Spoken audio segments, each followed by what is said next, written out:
Today's episode of the GOLDCAST is sponsored by the one and done Los Angeles Rams. How you like them apples, LA? How you like them apples? I told you it wasn't cinnamon. I told you it wasn't cinnamon. Anyways, can't handle the big before we stage. get started,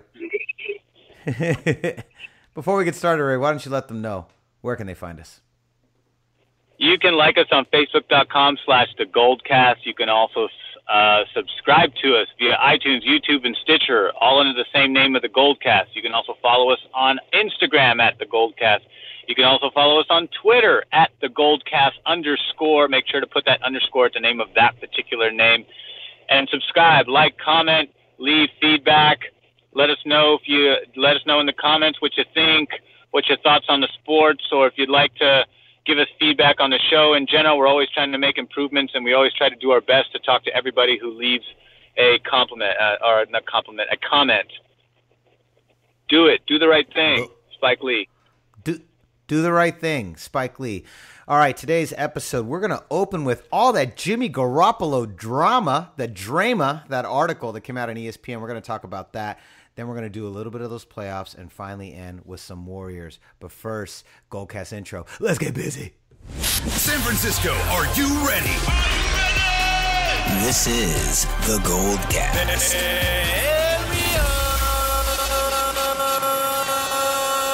Boom! Welcome to another edition of the GOLDCAST. We are the voice of the Bay. I'm your host, Rudy Solis III, and with me is my brother, my co-host, Raymond Solis first, baby. Boom. Coming live and direct via Skype. Raymond's calling in today, hence a little bit of the difference in the sound. Raymond, so let's begin with the drama, the big-time drama. This article, the big article came out at ESPN last week. It was everywhere, man. Every podcast, every show was talking about the rift. They're still talking about it. They're still talking about it. They are. The growing rift between Robert Kraft, Bill Belichick, and one Mr. Tom Brady. Really interesting article. I've heard a lot of different opinions on it, and I think the opinion that I was the most interested in hearing was Bill Simmons, because if we are the biggest San Francisco homers for San Francisco sports that run a podcast, I would say the biggest Boston homer, it's got to be Bill Simmons, right? Like, of the podcast. Would you agree with that? Yeah, he's absolutely. And I think most fans are pretty irrational about their teams, and that's how it should be. I'm in full support of that, but definitely probably the biggest, most public figure. The one thing he said that was really interesting, he said he actually believed a lot of the article. The one piece he didn't believe was this idea that Robert Kraft would turn to Belichick and order him to do the trade. He said that in the 17 years that they've run that team, Kraft has always let Belichick run the show, and he really never interferes. He lets the top guys do what they do best.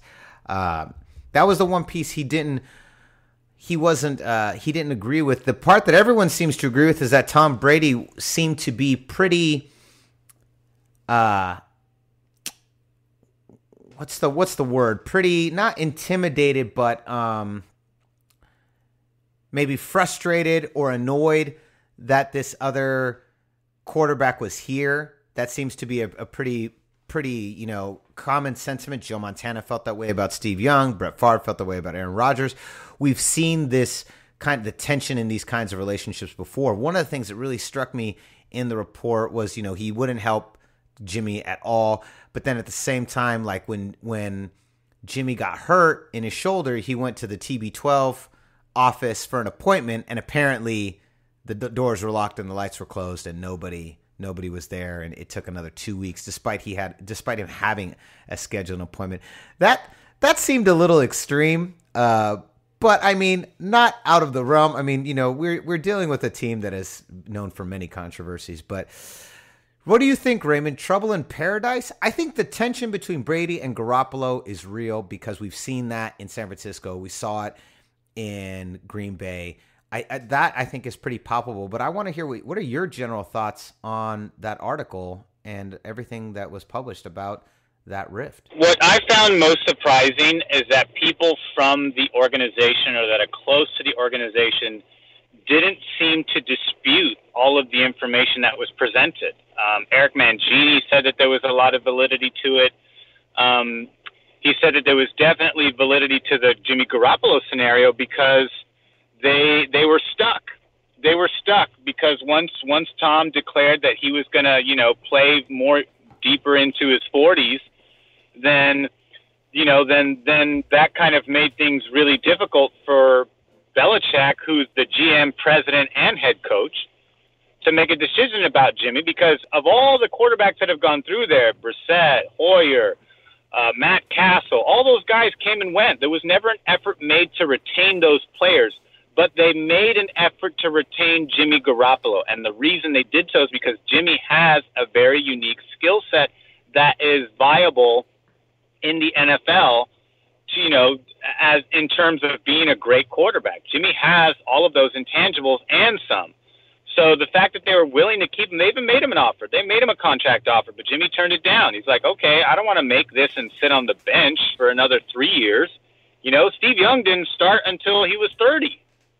So and now we live in an age where, the lifespan of an NFL player is, just about the same, or if not shorter than it used to be, based on the violence of the sport. So that was what was surprising, that nobody was saying this is completely false. Even the Patriots organization, their statement was very vague and just said they basically said you're exaggerating or inaccurate. It never said it's flat out false and you should not listen to any of this information.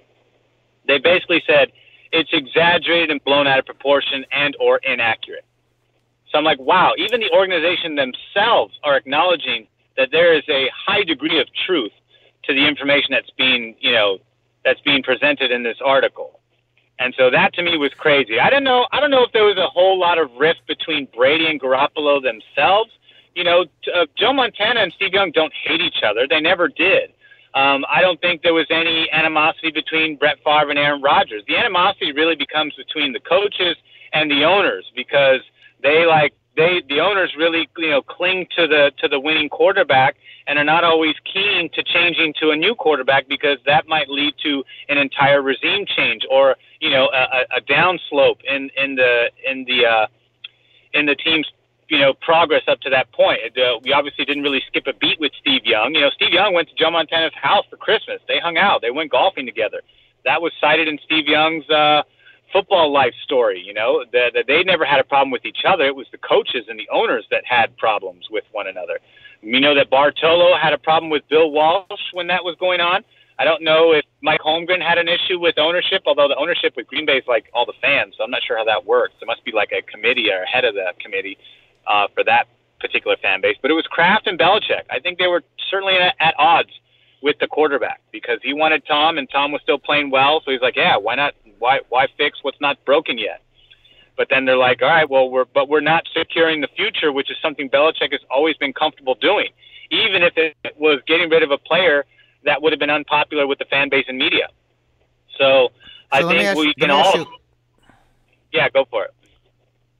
I was going to ask you a question. How much of Seth Wickersham's article, I believe that's how you say his name, Wickersham, probably Wickersham. How much of Seth WikiWiki's article do you believe is actually true? I'd say at least 85% of it. I would say you're about right. Do you believe the stuff? What about all the TB12 stuff and like the kind of this? It kind of paints this picture that Brady feels that he, and understandably so. I'm not saying he's not justified, but like he believes that that he should be at this point maybe be above some of the traditional Bill Belichick criticism and reproach that he gives players, that he feels he's earned a bit of a place. Do you feel like that's true? I think the article said at one point that Belichick does that not because he actually like he was saying there was like a high school quarterback could have made that pass, and he says that in front of the entire team, but more as a sign to them and less as a reproach towards Tom Brady. But how much of the rift with Tom Brady and this feeling that, he should be above some of this reproach, do you think some of that's real? Maybe. Maybe that is the part that might be a little bit blown out of proportion, where it's being exaggerated more than it actually is.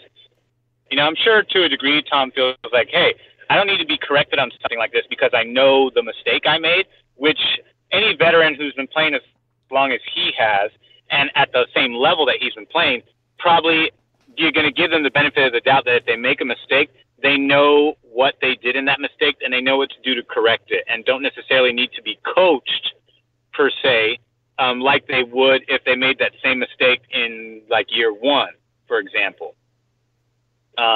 So I think there's some truth to it. I don't necessarily think like that Tom's like going to go bitch and moan about it later behind doors like, hey, don't chew me out. We know that he gets on Eric Mangini's case, because it's a different part of the hierarchy where Eric Mangini is like, hey, you left that guy open. And Tom's like, I got it. And then eventually, told him to fuck off.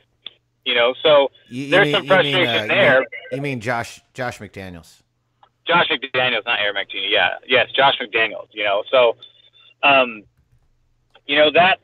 that's obviously true because it was captured on video. We can all read his lips. There's no hiding what was said or seen during that, altercation. So I think there's some truth to it, but I also think that some of it's a little exaggerated. I don't know what you feel about it. I agree. I also agree with Bill Simmons. I'm not really sure if Robert Kraft ordered it. I don't think he ordered it, but I think he may have voiced concern. And I don't think that the trade just happened in Bill Belichick was blindsided. I just have a hard time seeing that. Here's another thing I think. I do feel like the Patriots feel like they made a mistake, and maybe not necessarily in trading Garoppolo, but they should have. I feel they believe in their heart of hearts. They basically the Niners, it was a steal, and that they should have asked for a lot more. Do you agree with that? I think both. I think not only do they feel like they could have gotten more, they certainly would have gotten a lot from Cleveland. But I also think that they're like, damn, and he's playing well.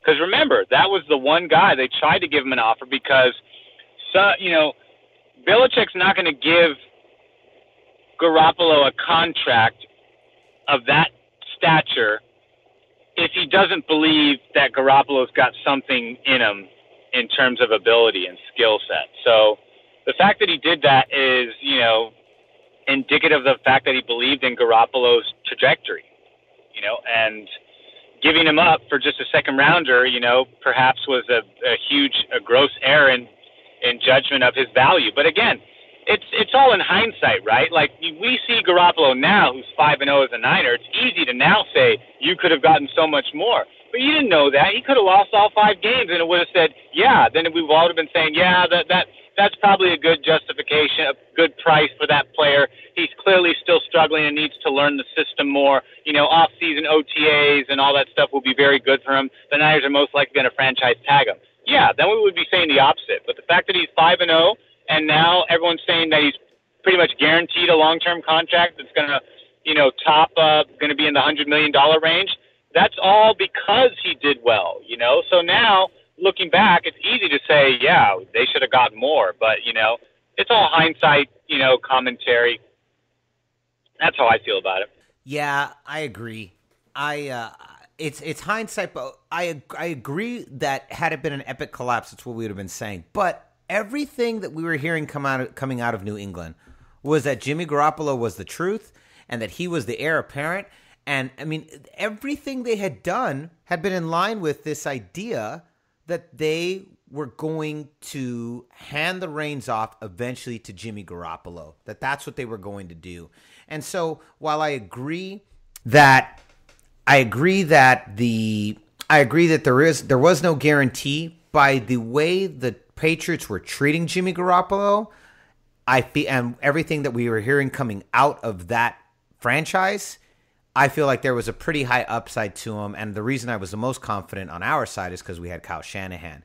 But going back to just the Jimmy Garoppolo, with all signs pointing to him being the heir, they had to know something that we didn't. And all signs pointed to that this guy had the mechanics to be a quarterback that they seemed to believe in at the time was the heir apparent. And if they believe that, then there's got to be something to it. Where there's smoke, there's fire, and there ended up being a lot of fire. So that's why I'm agreeing with you. Who knows?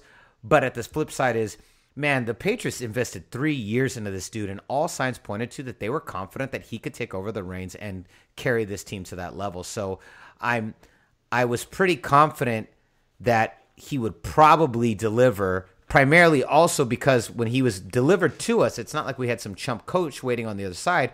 We have Kyle Shanahan, one of the greatest offensive minds coaching in football today. So if we didn't have Kyle Shanahan, if we had Chip Kelly or Jim Tomsula, we'd have been equally screwed. He probably would have broke his ACL within like the third game. But because we had Kyle Shanahan, I was confident that it wouldn't be a disaster. And so far it's panned out. But man, New England's got to be hurting over this, right? This has got to hurt, right? Obviously it hurts. There's a freaking article about it. I think so. And it seemed like there was no other destination that Bill Belichick wanted to go except for San Francisco. Even the Cleveland Browns, who have a lot of money, have a lot of draft picks. An article came out today, I think. It came out today talking about how Cleveland wanted to trade for Garoppolo, and they were going to give a lot. So we obviously traded the second-round pick, but and then the Patriots added Brian Hoyer as a backup. I know him and Tom are tight, but we know that the Browns were willing to offer a heck of a lot more, according to the article. I don't know how much more, but you guys can see it at Cleveland.com is where the article was posted. But get this. So the Browns had talked to the Patriots on October 28th. Remember, Jimmy G was traded on Halloween. And according to the league sources that this author is citing, it says the Browns couldn't even start a conversation, and they were told that Garoppolo wasn't available. They said more than then the Browns told the Patriots, if you are open to trading him, please call. 2 days later, he ends up in a San Francisco uniform. But see, here's the thing, though. Given Belichick's history with the Browns and the fact that it's the Browns, I think out of respect for Jimmy Garoppolo, there was no way he was going to send him to the Browns because the Browns have such a horrible system. No matter how good your quarterback is, he's going to get destroyed there. You know what I mean? Yeah, I think that's part of it. But I guess the article also said that Belichick, has a long-standing relationship with Mike Shanahan. And that Mike Shanahan was one of the few people that defended him during Spygate, even though we know Spygate's true and they don't deserve at least 2 of those first 3 trophies. But nevertheless, I digress. And that's one of the reasons why he sent him over to San Francisco. Well, he sent him over to a place he could trust. Also, he wanted to get him literally, I think physically, as far away as possible from the New England Patriots. He put him in the NFC on the West Coast in San Francisco. He sees that, we see them once, every 4 years. I mean, unless we're going to play them in the Super Bowl. I think that was also that strategy. And I fully believe that played a part in it as well. You know what I mean? Like that definitely played a hand in it. But I think, regardless, I think he had, like you said, he had a relationship with the Shanahans. He likes Kyle. In the article, did you see that part about how Kyle apparently sat with him for several hours and they talked about the Super Bowl loss? That was crazy. I wonder if that's real. Yeah, that was crazy. Yeah, that was wild. That was super wild. But either way, here's the caveat, Ray. The 49ers win. That's all that counts. Yes, exactly. We got Jimmy Garoppolo, and no one else does. We've got him, and he has the makeup to be the most successful quarterbacks in quarterback history, from the beginning of the West Coast offense to now, have been pocket passers, quarterbacks who can go through their progressions, who understand their reads, who can read defenses, who can control the pocket. Those have been the most successful quarterbacks in the NFL, and Jimmy Garoppolo has all of those traits. And the best part is he's got the number one offensive mind in the NFL, in my opinion, in Kyle Shanahan. And I think that this is a recipe for success. And GOLDCAST Nation, 49er faithful, you should be pumped because regardless of all the drama happening in New England, we don't have that drama. We got Jimmy G. That's the most important takeaway of all of this is that if you're a Niners fan, you probably don't live in New England, and B, you should ultimately not put too much stock or energy into the whole Patriots drama controversy, because at the end of the day, we're the ones who came out the biggest winners. 100%. 100%. So, Raymond, let's move on into the playoffs. Oh, wow. How the mighty Rams have fallen. Man, honestly, I don't know if – okay, I'm going to say it like this. I don't necessarily think Atlanta took that game from them. I think the Rams really shot themselves in the foot at several different key points in the game. But I do think that's the difference between inexperience and experience. The Atlanta Falcons took advantage of the inexperience, and when they made mistakes, Atlanta pounced and made them pay for it. But I really still believe that the Rams kind of shot themselves in the foot more than the Falcons stole the game from them. I feel in the second half, once the Falcons kind of really got a hold of where the Rams were at physically and mentally, they started to run away with the game, even though the Rams started to kind of, pull back in. But it was too little too late, and that inexperience really came back to haunt them. And now here's another thing, and then I want to hear your thoughts on this. The other thing people have been pointing out to is that what do you think it was a mistake that the resting all their players? Because now you're kind of, it's like you almost got 2 weeks. You're kind of coming off almost like a bye. I heard them say this on NFL Network today. They were saying really maybe what they should have done was they should have let them. McVay should have,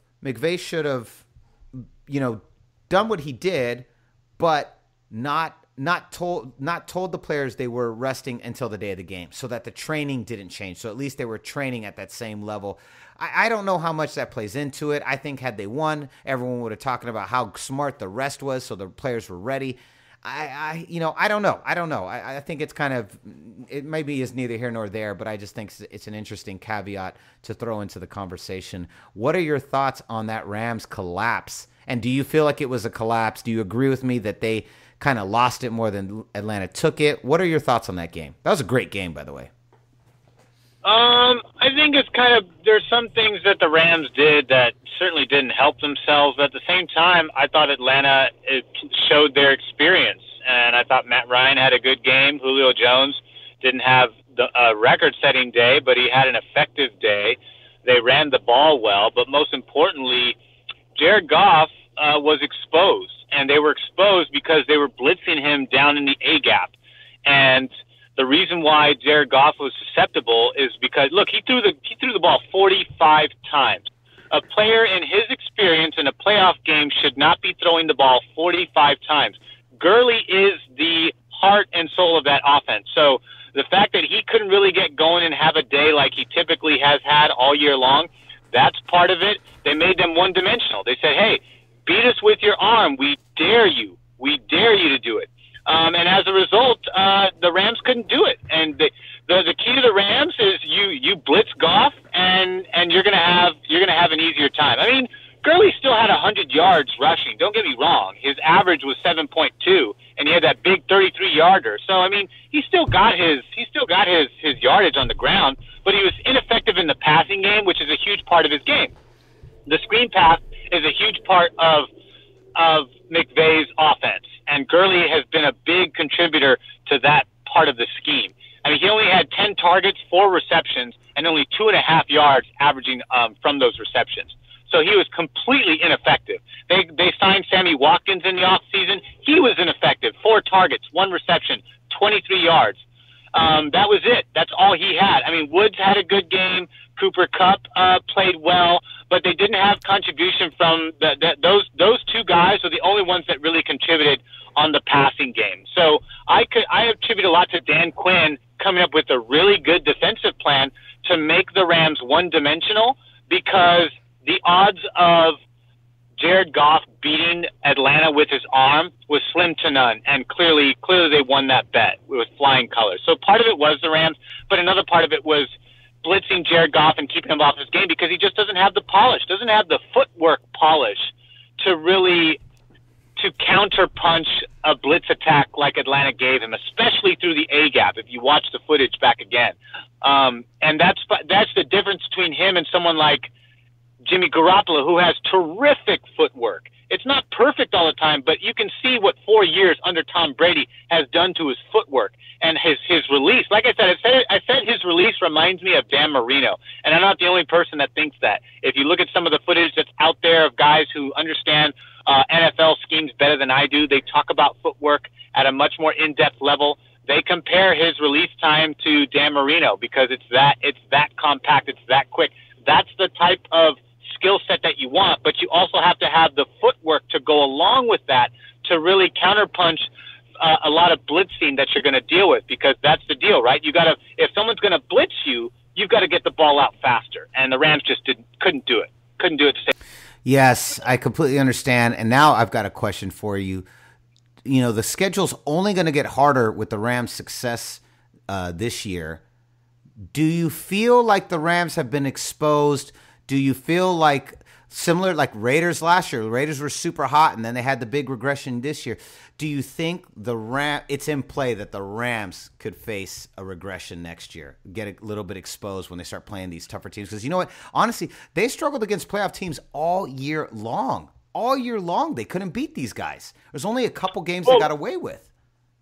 Right. Well, that's what I told Louis early on in the season. I said, hey, they've won some games, but they've also lost a couple, and the ones that they beat were teams with losing records.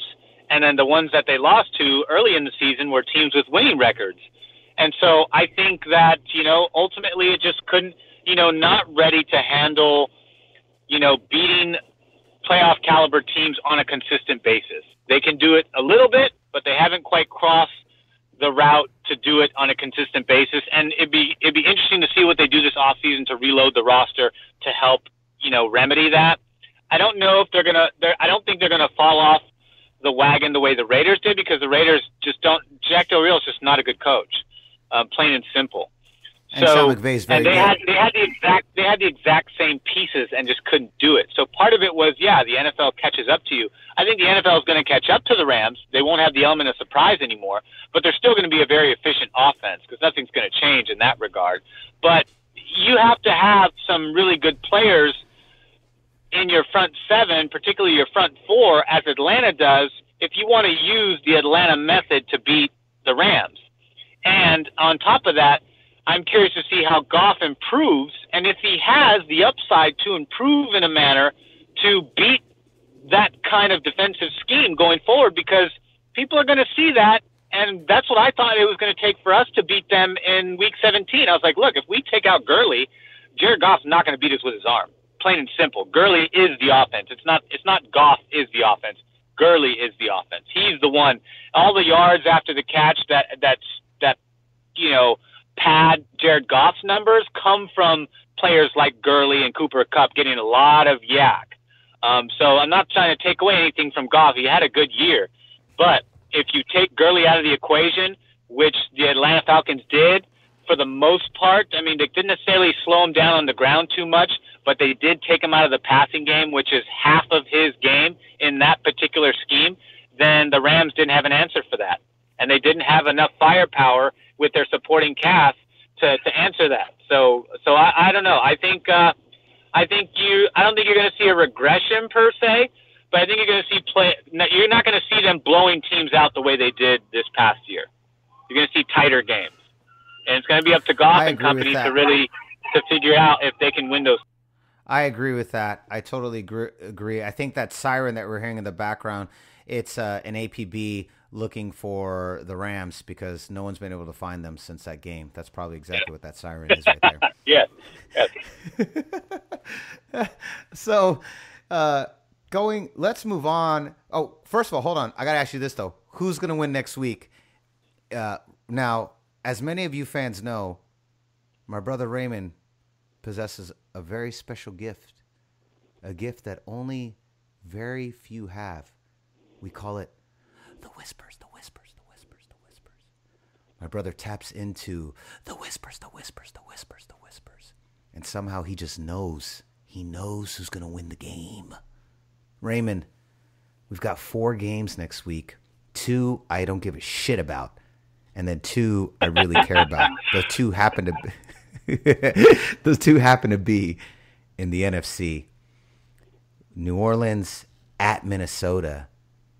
Atlanta at Philadelphia. Raymond, what do the whispers tell you? The whispers. Well, 3 out of the games last week, the teams won that I wanted to win. I thought for sure the Chiefs would beat the Titans. That was so disappointing. I was banking on the Falcons beating the Rams, which they did. I knew the Jags would bounce back against the Bills, although they need a lot more offense going into the next game. And the Saints have had the Panthers number all year. So I took the Saints at home. That's an easy one. Saints are great at home. They're great on turf. I think the Falcons get past the Eagles because they don't have a Carson Wentz, and I don't think Nick Foles is going to be able to win it out. I would love to see the Titans pull off a miracle and stun the Patriots the way they did the Chiefs, because those offenses are comparable in a lot of ways, but I don't think that they're going to be able to do that. So I'm going to take the Pats in that one. So Falcons, Pats. I think the Steelers take the Jags because the offense is just not good enough, and their Steelers at home is going to be really good. And I'm going to take, the Vikings is tough. If that defense shows up the way it has all year, then I think it's going to be a long day for Drew Brees, although I'd love to see Drew Brees win in an upset. I'm going to say the veteran Drew Brees beats out the young quarterback in the Vikings, despite them having a really good defense. That's going to be the one I'm taking a risk on. Okay, see, I'm with you. I actually agree 100% on everything you said. That is my same exact picks, and I'm with you. Minnesota, New Orleans is a complete toss-up. Who the hell's going to win that game? I don't know. I have no idea who's going to win that game at all.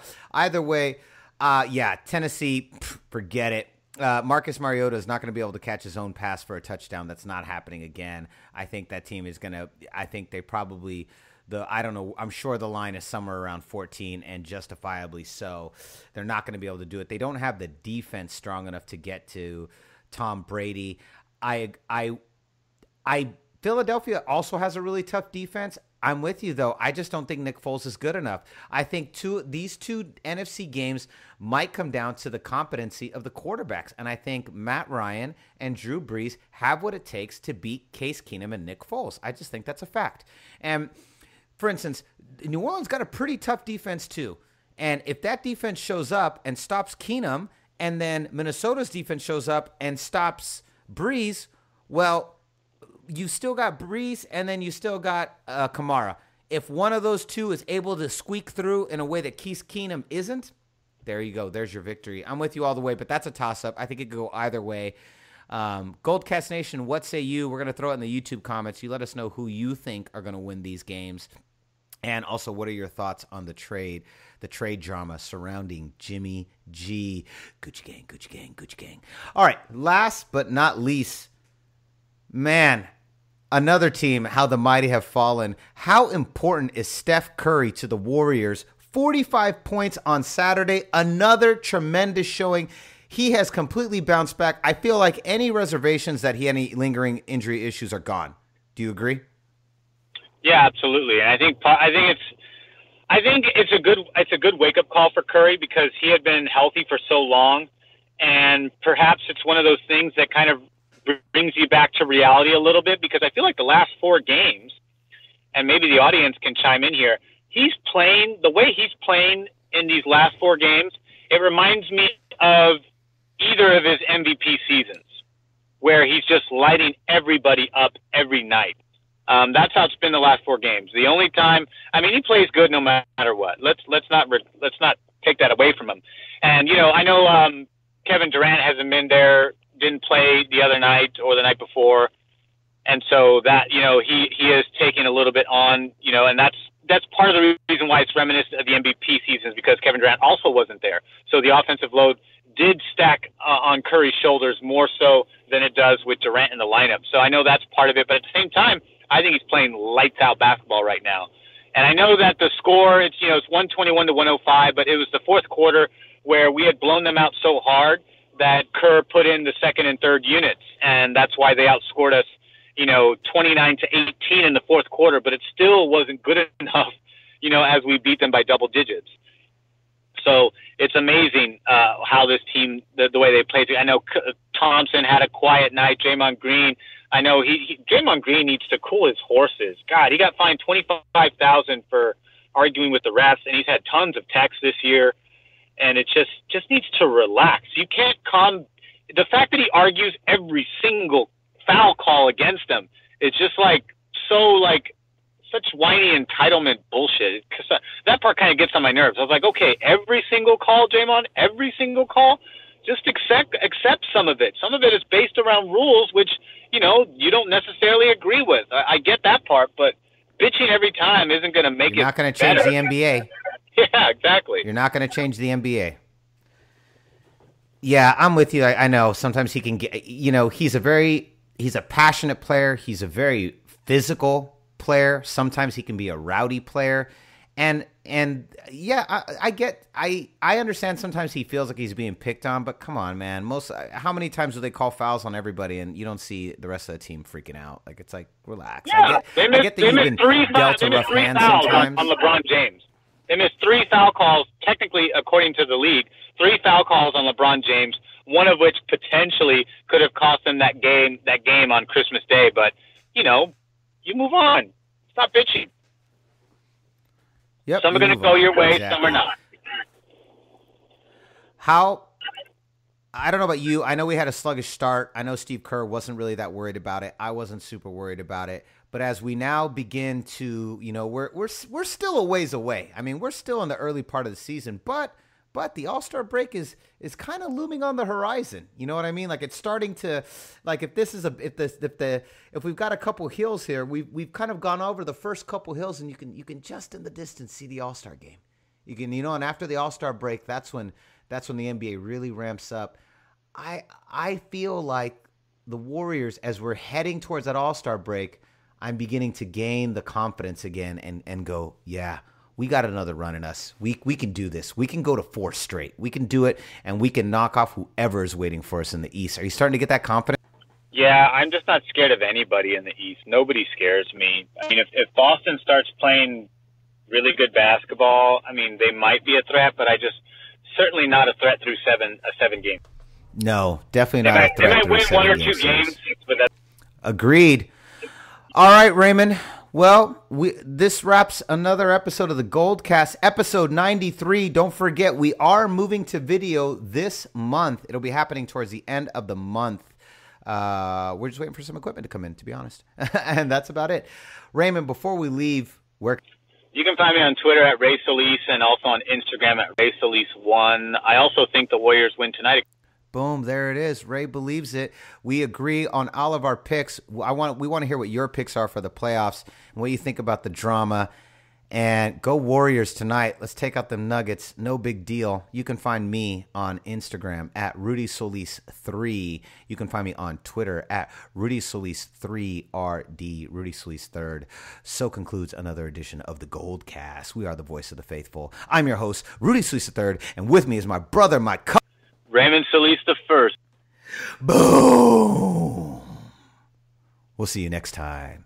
Same GOLDCAST time, same GOLDCAST channel. This is the GOLDCAST.